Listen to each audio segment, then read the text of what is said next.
Sorry about that. Good afternoon, everyone. My name is Lindsay Gladney, and I'm the Vice Dean for Admissions here at the University at Buffalo School of Law. And I've been working at the School of Law for just about 9 years now, and I've been working in admissions in some capacity for over 16 years. So I have a lot of experience reviewing and assessing applications. So I've seen the good, the bad, and definitely the ugly. We all want to avoid the ugly. So while we host monthly JD information sessions that touch on our application process and requirements, we wanted to offer something more substantial to assist applicants with each component of the application. So I have about 8 slides. I'm going to cover every component of the application and give you tips for how to put forth the strongest application, but I'll leave plenty of time for questions at the end. So just stick with me for 8 slides here. Okay, so first and foremost, you should familiarize yourself with the application process. Now, it's quite possible that many of you are very familiar with the process, that you've already maybe even submitted your application or you're very close to submitting an application for the fall of 2021. For those of you who are juniors or even sophomores just considering law school at this point, first and foremost, you'll want to create a free account through the Law School Admission Council. If you visit lsac.org, you can create a free account. You'll have access to tons of resources for prospective law school applicants, including access to the Khan Academy official LSAT prep tool, which is again a free resource. You'll also want to register and prepare for the LSAT or the GRE.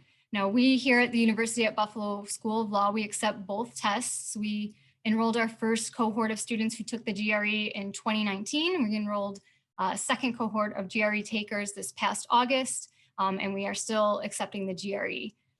Most law school applicants still take the LSAT. That's because every law school accepts the LSAT. I think about 60 law schools nationwide now accept the GRE as well. So if you're applying to multiple law schools, it's probably in your best interest to stick with the LSAT.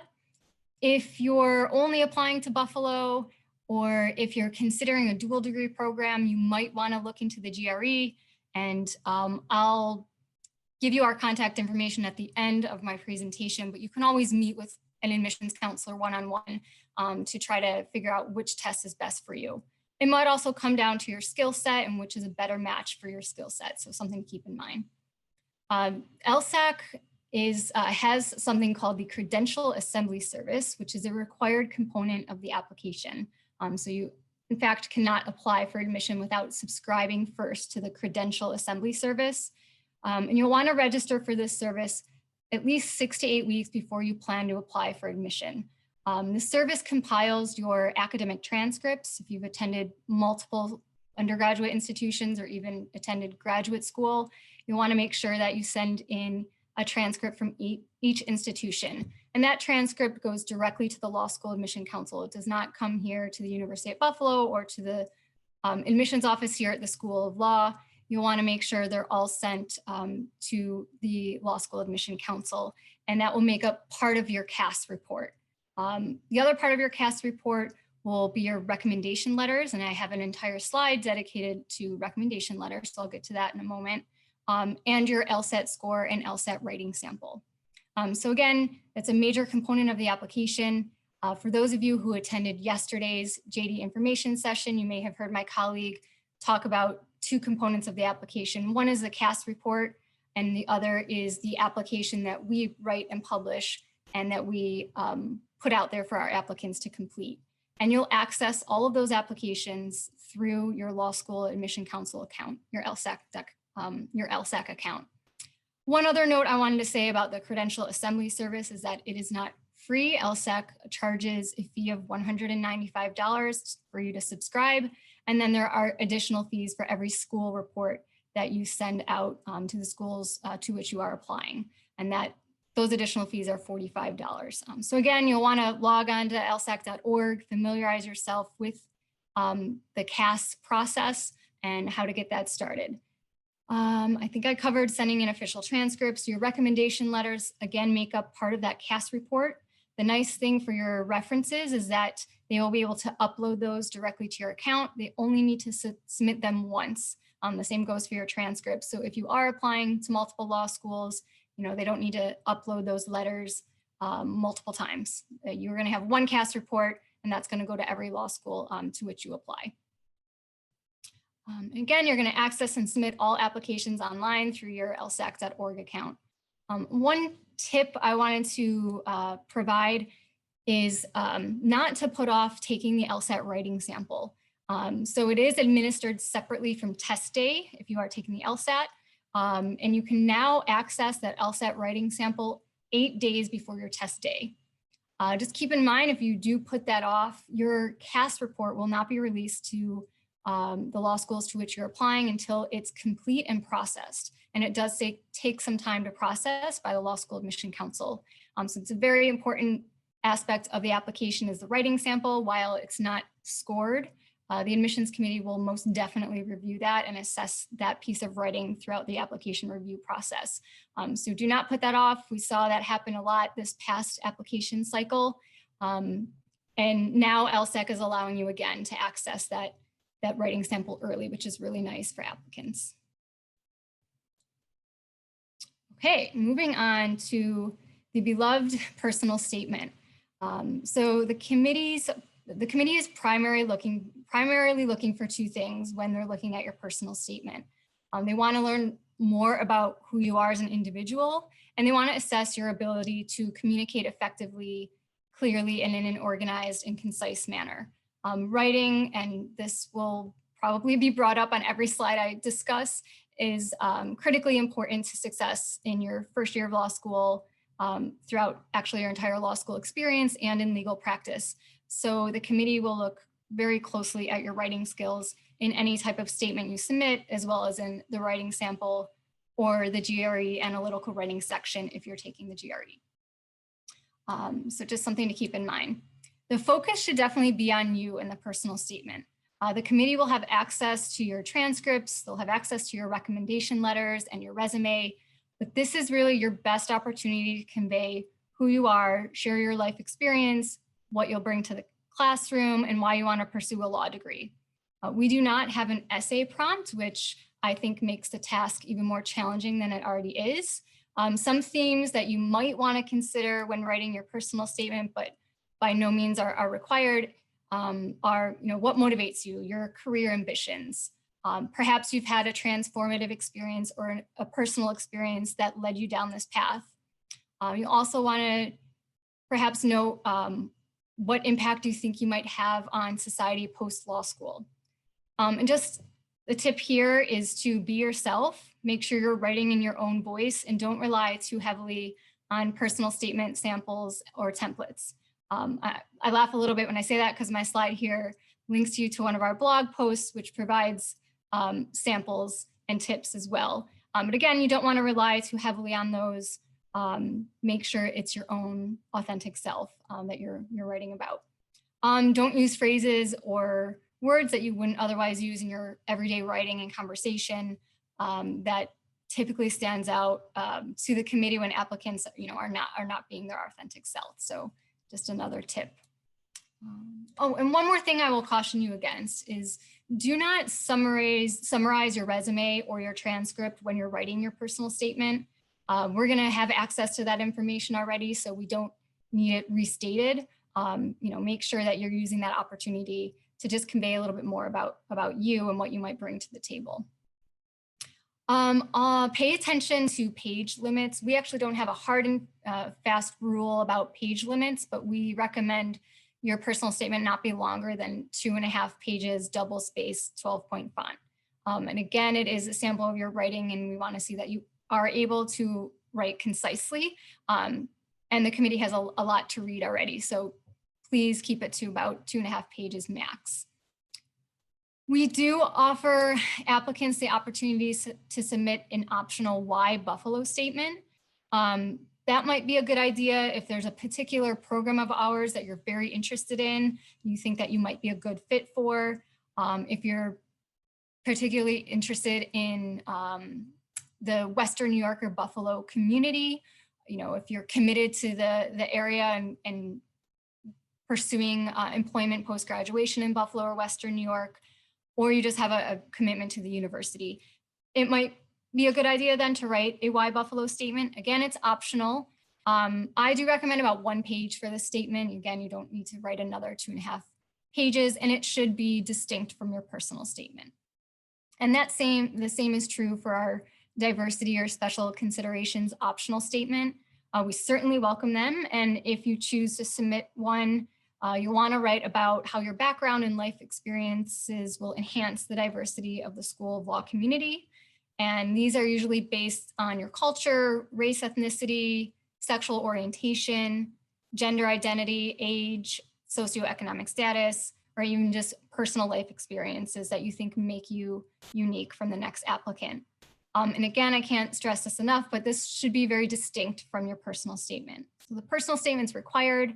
Perhaps you might touch on a personal life experience or your diverse background, but then you want to elaborate in the diversity or the special consideration statement. Addenda. So we do welcome applicants to upload additional statements. And I think an addendum would be appropriate if you wanted to address a weak component of your application. So perhaps you had a really rough semester because, X, Y, and Z was happening in your life, which is perhaps a rare occurrence and probably is, it's unlikely that it would happen again in your law school experience. You can certainly address it in the form of an addendum, which you can upload to your application. Just remember, it is another writing sample and you want to keep it professional and concise. An addendum can be as short as 1 paragraph, perhaps two paragraphs, 3 max, but it shouldn't be, multiple pages. I would say keep it short.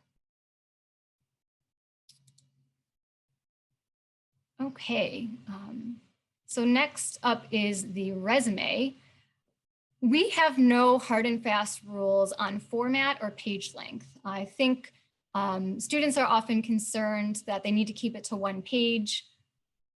It's okay if it goes over 1 page. Our committee, they're not going to comment negatively about it going over 1 page. It's not atypical that we see 2-page resumes, and that's fine. If you think that you have enough experience to fill 2 pages, we have no concern. As for format, it should just be a professional resume. There's no set format you have to follow. Just, definitely keep it professional.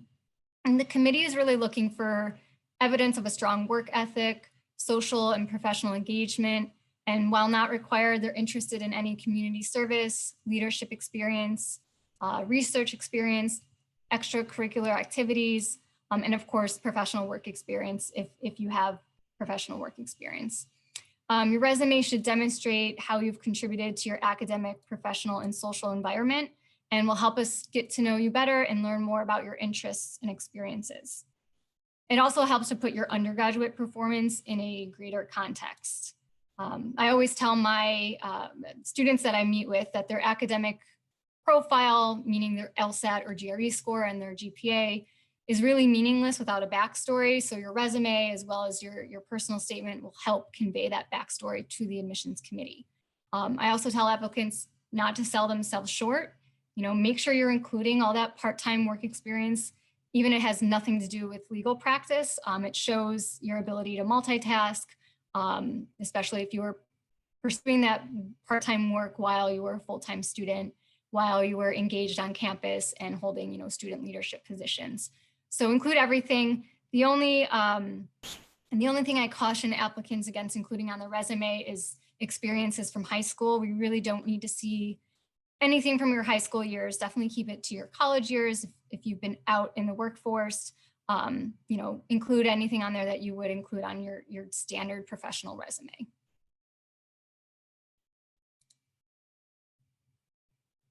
Okay, letters of recommendation. These are critically important as they can help also complete your academic profile, just like every other component. So as is such, we strongly encourage academic recommendation letters. Letters from professors, lecturers, even teaching assistants who've taught you directly over the span of at least 1 full semester. It would be great if we saw a letter of recommendation from a faculty member who taught you in more than 1 course. Perhaps a member of your undergraduate department would be ideal. Choose carefully. Consider a professor whose class you performed well in or who can comment on your ability to grow, develop, or improve over time. If you've been out of school for a number of years, and we get this question all the time, letters from current or former employers or direct supervisors who know you well will suffice. And you can encourage them, again, to stress your academic ability as much as they can and as much as your professional skills. Oftentimes applicants want to know, well, what should my letter say? Or I met with my references and they want to know what the letter should say. So the most effective letters will highlight your academic qualifications, your ability to think and write critically, and your strengths as a student or a professional. And the letter may also include information about your work ethic, your intellectual curiosity, your maturity, motivation, leadership potential, and your professionalism. So you see on the slide, I've underlined the do not submit personal references, and I can't stress that enough. I think is the only thing I underline in all of my slides. Personal recommendations such as letters from family, friends, politicians, members of the clergy are strongly discouraged. The comments are typically not useful in evaluating your academic qualifications, and submitting personal references can actually reflect poorly on an applicant's judgment. So avoid them at all costs. We see this happen all the time, and the committee will always comment on their disappointment in the student's inability to secure academic or professional letter. The context of one's letters are more important than who the title of who wrote them or the status of who wrote them. So keep that in mind if you're considering, because your uncle has a friend who's an alum of the law school. If that individual doesn't really know you, it's not going to help. And like I said, it's even going to reflect poorly. If you have concerns about acquiring recommendation letters, again, you can always confer with the Office of Admissions, and we can try to give you some pointers. We require one letter. So one letter will complete your file. However, we strongly recommend submitting at least two. We will accept up to 4. I think 2 or 3 is a good number to shoot for. Yes, so 1 will complete your file. I definitely recommend submitting at least 2. And my pro tip here is to meet with your references in advance. If you can, make sure you're giving yourself enough time and that you're giving them enough time to write your letters, but perhaps provide them with your academic transcript, your resume, maybe a draft of your personal statement so they get a fuller picture of your qualifications and your interest in law school before they go ahead and write you that letter of recommendation. That would be my tip. Okay, for those of you who attended yesterday's info session, I apologize. This is repeating what we showed yesterday, but this is a timeline of our admissions process. Our application opens every year on September 1st.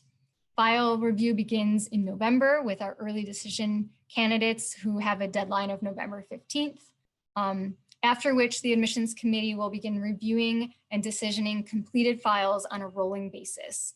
And we will do that right through until our class is full. That's at least through May. We do have a soft priority application deadline of March 1st. And we strongly recommend submitting by that date, if you have your materials together and they're in a good place, submit by March 1st. First, by that point in time, our class is not full by March 1st. We're still very much shaping up the incoming class, and our pot of scholarship funds is not depleted yet. Once we get into April, as you can see, there's a deposit deadline for admitted students of April 15th. Once we get past that date, our scholarship funds that we have offered have been committed. We have spent down much of that pot of money, and we're starting to fill the seats in the class. So the earlier, the better. I say that assuming that you're able to put forth your strongest application. If you take the January LSAT or even the February LSAT and you're not pleased with your score and you really don't want to submit your file for review yet, perhaps you want to consider retaking the April test, let us know. We can have a conversation of what that means. Unfortunately, there's no March test this year. So it would be April. You know, we probably then wouldn't be reviewing your file until May. But touch base with us and we can try to give you tips on what you should do. So the timeline might look different for everyone, just depending on when you're taking the LSAT or the GRE.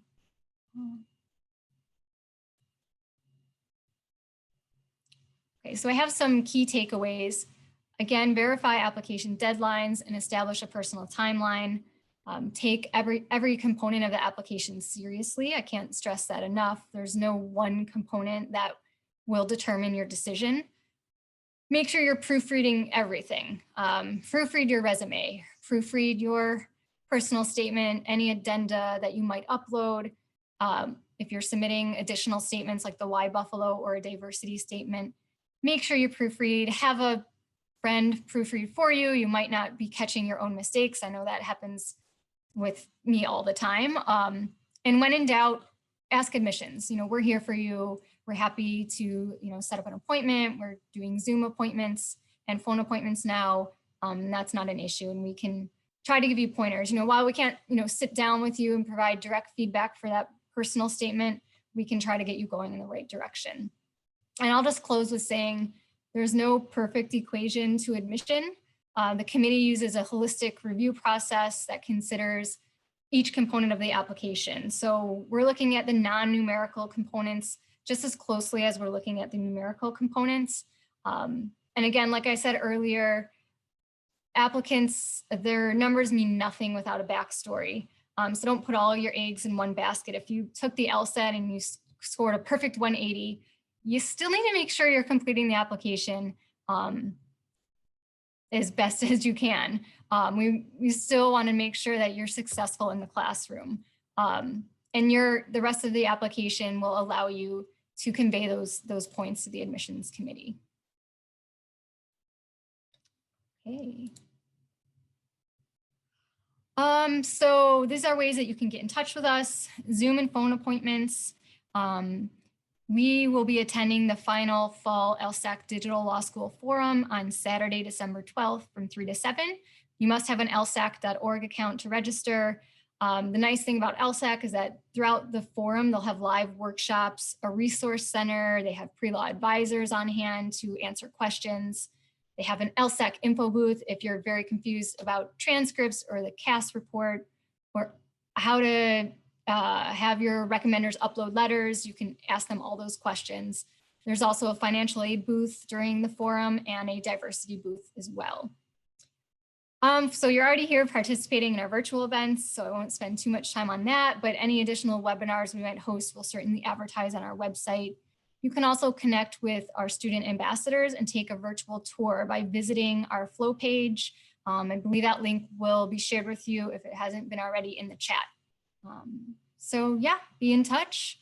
And with that, I will open the floor to questions. I'm going to stop screen sharing and I will check the chat box, but you can ask all of your questions in the chat box below. And I know usually students take a little bit of time getting those questions in, so I'll just wait a moment. And if you haven't done so already, I do strongly recommend checking out our Flow page. It links you to all of our recruitment materials, our virtual tour, student ambassadors. It links you to the form to request a Zoom or a phone appointment. It's a great resource, given that we cannot meet with you in person or give our physical brochures to you this year. Okay, we have our first couple of questions. Excellent. How are merit scholarships decided? Are they based on both GPA and LSAT? And if so, is there a way to see what the typical amount would be for a given LSAT and or GPA? So it's a great question. Yes, our scholarships are based on your academic merit. So primarily LSAT and GPA. I should say LSAT or GRE and GPA.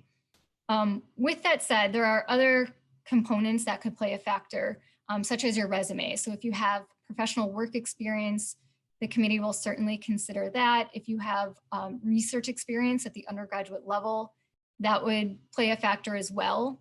We're not just looking at your cumulative GPA. If you have graduate coursework or you have already earned even an advanced degree, that would be taken into consideration.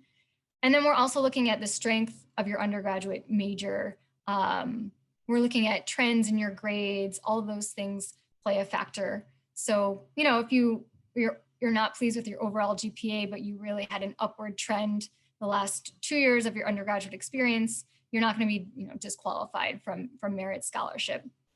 Over the past 3 years, we've awarded merit scholarship to over 80% of our incoming students, with an average award for those receiving awards around $8,500 per year. Unfortunately, there's no way to see, like we don't have something on our website where you can plug in your LSAT score and your GPA and you'll get a response of what your scholarship might be. All I can say is check out our entering class profile. Keep in mind that the average award for those receiving awards is about $8,500 per year. And we have a wide range of scholarship amounts. So the minimum award is typically $2,000 per year, and then we award all the way through full tuition scholarship. Something to keep in mind. What is the probability of someone getting accepted if they take the April LSAT? And again, I think that that's going to depend on so many factors.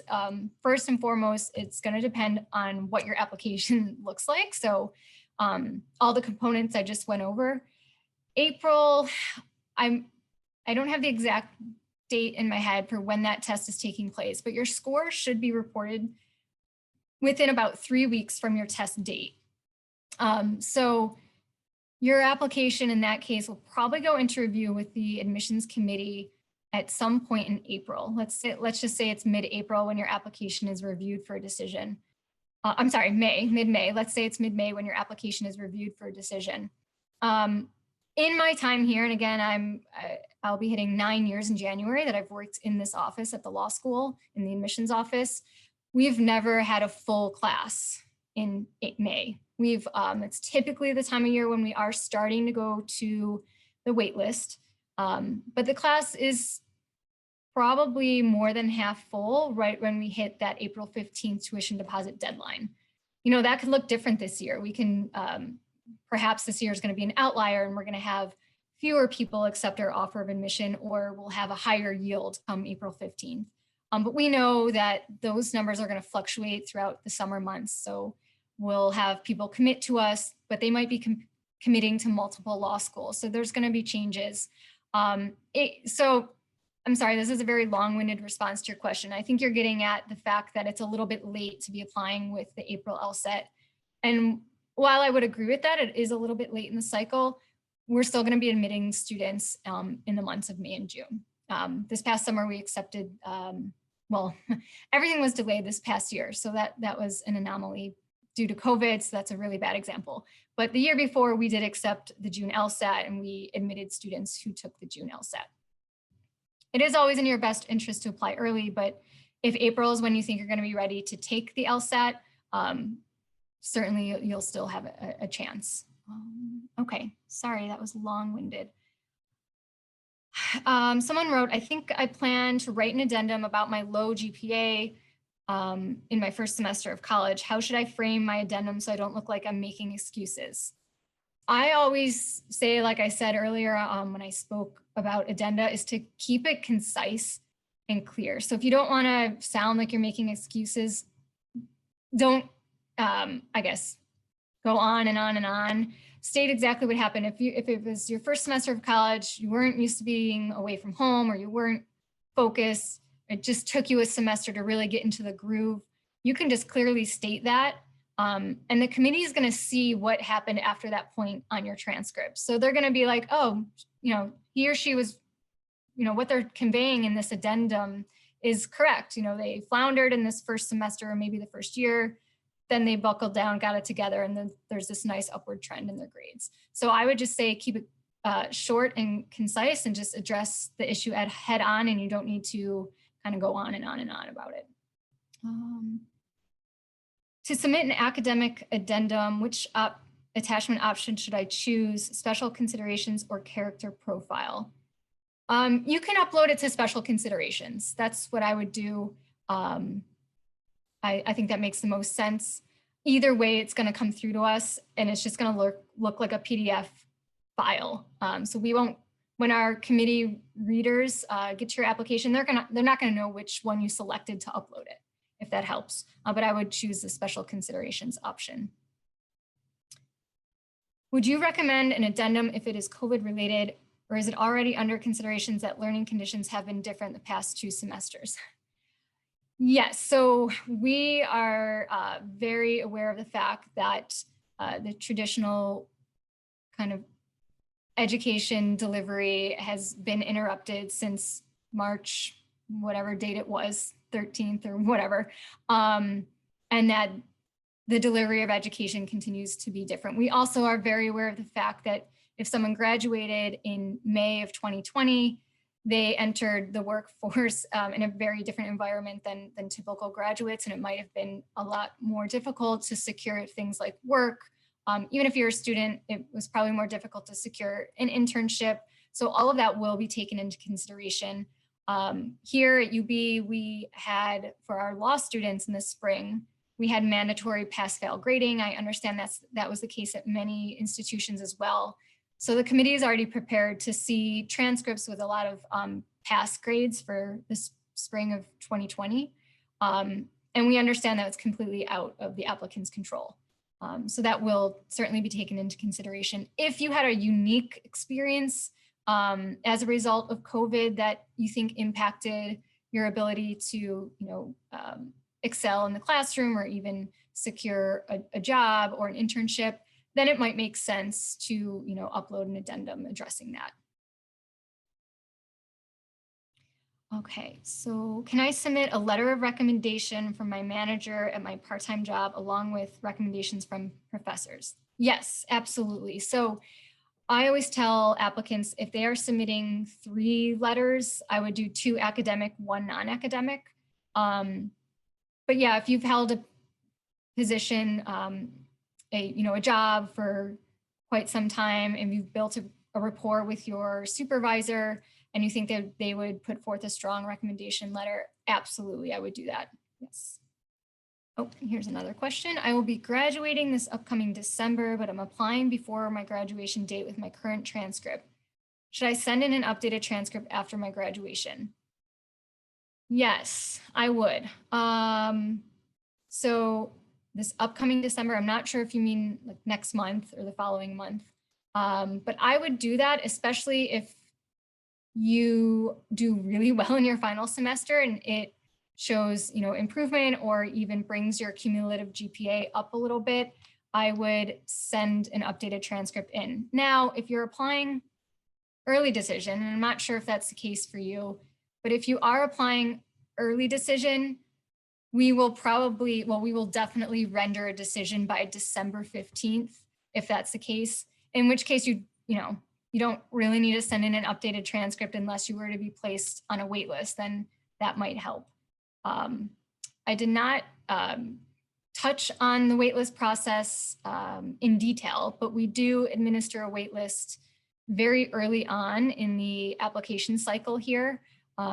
We have a whole web page dedicated to frequently asked questions about the waitlist, but for various reasons, we waitlist students very early on in the process. That's because, we don't have a crystal ball. We don't know how the application pool is gonna end up when we're reviewing an application, let's say in December or January.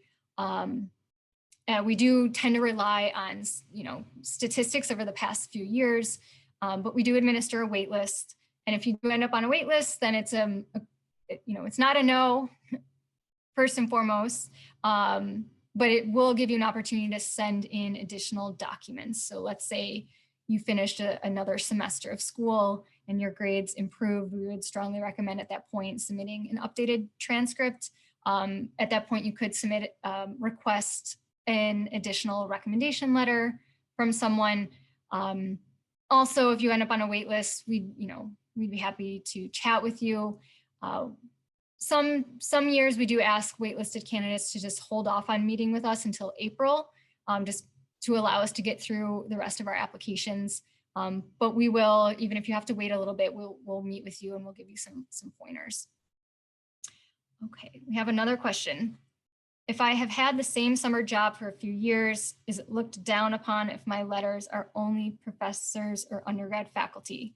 Should I get one from my boss as well, or is that unnecessary? So that's a great question. I think that's unnecessary. I've never seen a committee member comment on an applicant's, I guess, lack of letter from their employer if they already have several academic letters.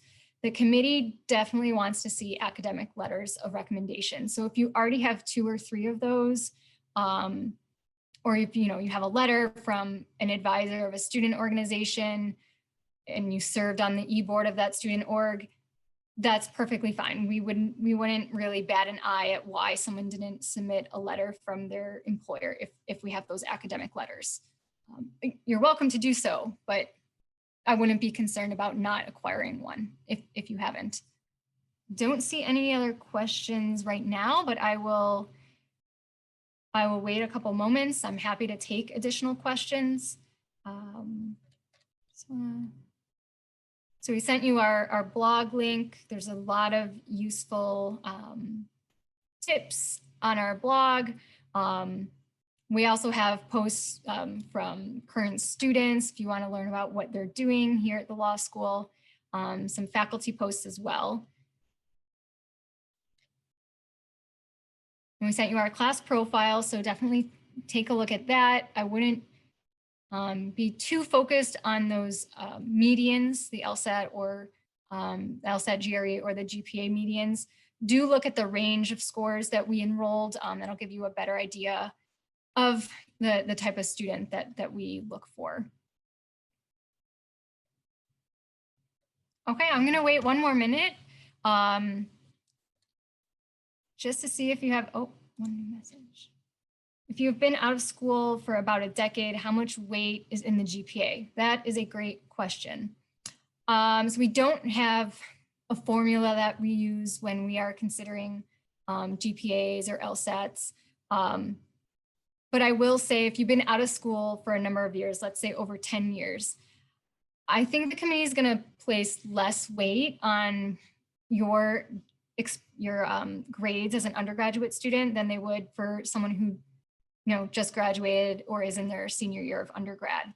They're going to look then more closely at what you've been doing the last 10 years. So they'll probably look more closely at your resume, your professional work experience, and then your recommendation letters. Hopefully you'll be able to secure letters from direct supervisors from over the past, hopefully more recently from over maybe the past 5 years. But yeah, so we don't have like a weight system, so I hate to say we place less weight, but it would just be silly for the admissions committee to rely heavily on grades that you earned perhaps in a major that wasn't even of interest to you, not to say that it wasn't, from 10 plus years ago. It's not going to be quite as indicative of your success in law school as someone who is still finishing up their senior year. Okay, if I am planning to apply to fall 2022, is it too early to make an appointment with admissions for the application process? Nope, not at all. Most of the students we're meeting with now are fall 2021, but we have also attended a bunch of virtual fairs this fall, and we have met with juniors as well who are interested in fall 2022. So it is not too early. You're welcome to do that. We can get, we probably already have your information in our database if you signed up for today's webinar, but we can already get the conversation rolling and answer any of your questions or concerns about the application process. One of the individuals writing a recommendation letter from you wants to know who she should address the letter to. So there's no one individual in particular. They can address it to just the admissions committee or to whom it may concern. I don't know if people still use that, but I think admissions committee is the best way to go. So we do have a committee primarily made up of law faculty and admissions staff, and each file goes into review with at least 2 committee members. So, we really can't give you a name because we're not sure who you'll be randomly assigned to in the review process. Would you recommend an addenda regarding college credits taken in high school, or do you mainly look at the degree granting institution GPA? So we don't need an addenda. If you earned college credits in high school that were accepted by your undergraduate institution and used towards your graduate degree, then we should see those on your undergraduate transcript. I know that some students will take college credit in high school, but it's actually used towards their high school diploma. Those sometimes don't show up on your college transcript, and that's fine. We don't really need to know about them. And like I said, if your undergraduate institution accepted them for transfer credit, we should see them on your college transcript, even if it's just as credit. But we don't need a special addendum or you to point that out. Would you recommend writing diversity statement or personal statement is enough? Thank you. So if, like I explained earlier on that slide, if you have something that you want to highlight in your personal statement, but maybe you want to write more I guess if you want to write more in depth about it and create your own statement, own separate statement, then I would do that, especially if you think it's something that might enrich the classroom environment here at the University of Buffalo. Highlight that in a diversity statement. I think that would make sense. The biggest caution that I mentioned earlier is you just want to make sure it's distinct from the personal statement. Some people will write what appears to be a diversity statement, but they'll use it as a personal statement, and that's also acceptable. Others will write specifically in the personal statement about, what led them down this path, why they want to go to law school, and then they'll use the diversity statement to highlight, their particular background and how that is going to bring something to the law school that maybe the next applicant won't be able to offer. So it depends on what you have in mind, especially for the personal statement, and how much it means to you to write that diversity statement. And again, the big thing is to just make them distinct. You don't want them sounding too similar to one another. But I do recommend it. I recommend it if you have something that you want to write about that isn't the focus of your personal statement. Absolutely. And again, it's another piece of writing. So you just want to be, careful with proofreading and making sure it's clear and succinct. And typically that diversity statement doesn't need to be quite as long. I have seen 2-page diversity statements, and that's fine. But we wouldn't balk at it if it was only 1 page, where the personal statement, it's typically at least, 2 to 2.5 pages. If someone only submitted 1 page or 3 paragraphs, we might wonder why they didn't take the opportunity to share a little bit more about who they are, and that maybe they rushed through that requirement. Okay, well, I think I'm gonna, wrap it up. You know how to get a hold of us if you do have additional questions. Thank you so much for joining us this afternoon. And tomorrow we do have our final virtual open house week event, and that is a question and answer panel with our student ambassadors, and it will start at 11 a.m. Eastern time. So if you haven't already registered for that, it's not too late. Just visit our website to get that information, and it'll be a great way to end the week to hear from all of our students. So with that, I will say once again, thank you so much, and have a good afternoon and a good evening.